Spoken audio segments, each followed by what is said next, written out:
para Habib sampai sekarang ini masih memiliki mindset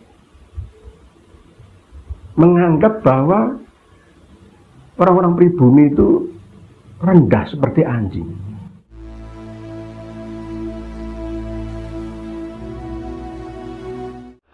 Belakangan ini lagi ramai pembahasan bahwa Mufti Betawi atau Mufti Batavia, yakni Habib Utsman bin Yahya, adalah antek Belanda.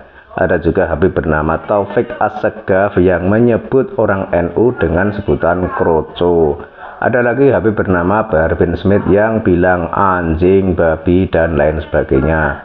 Berbeda lagi Habib bernama Hanif Al-Atos yang bilang aku majikan kalian, dan lain sebagainya. Yang intinya atau arahnya mereka itu merasa lebih mulia dari orang pribumi Nusantara dan menganggap orang pribumi sebagai warga kelas rendah.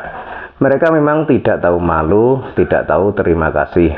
Mereka datang ke Nusantara sebagai tamu, tapi orang pribumi Nusantara yang menjadi tuan rumah diperlakukan bagai budak.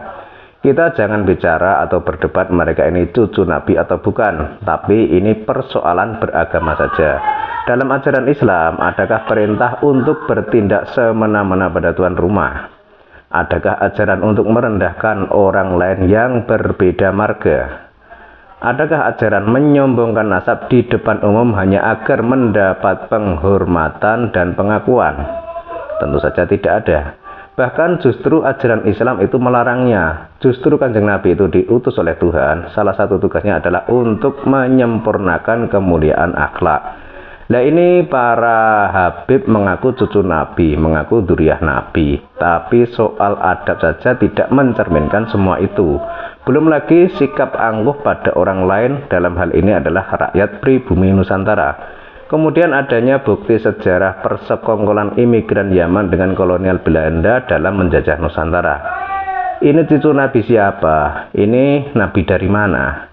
Dan kini sejarah makin terungkap, sejarah kembali terulang. Pelan namun pasti mereka para Habib ini menunjukkan keasliannya setelah 100 tahun lebih ditutupi oleh kebohongan sejarah.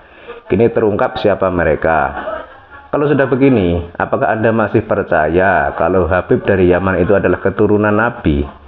Apakah Anda percaya kalau Faqih Muqaddam itu lebih mulia dari Syekh Abdul Qadir Al-Jailani sebagaimana anggapan mereka? Kalau saya sih sama sekali tidak percaya ya.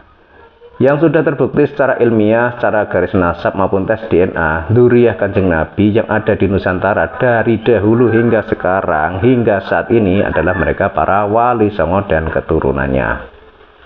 Mereka kan ya negaranya negara miskin ya.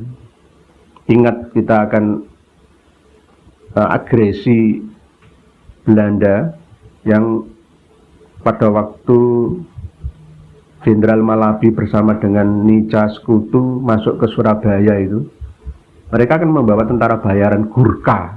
Dari mana ya? Dari India, Bangladesh, Pakistan itu di tentara bayaran. Jadi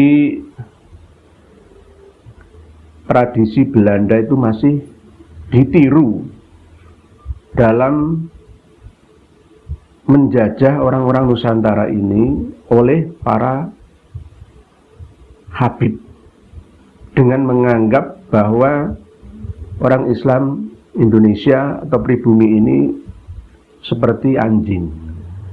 Jadi ada sejarahnya, ada silsilah sejarahnya kenapa kok para Habib sampai sekarang ini masih memiliki mindset menganggap bahwa orang-orang pribumi itu rendah seperti anjing.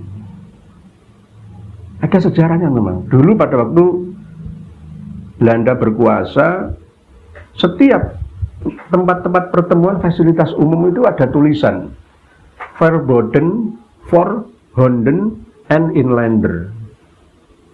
Dilarang masuk bagi anjing dan pribumi. Jadi pribumi itu disejajarkan dengan anjing. Sampai gilone kayak gitu. Jadi di kolam-kolam renang, tempat-tempat pertemuan, pesta-pesta itu ada tulisan begitu. Verboden for Honden and Inlander. Gila. Jadi 100 tahun lebih yang lalu. Sekarang ini ditiru oleh para Habib. Jadi jika Habib mengucapkan kata-kata anjing, babi, anjing, itu memang ada sejarahnya. Terulang kembali. Sejarah akan terulang terus. 100 tahun, 200 tahun, 300 tahun akan terulang terus.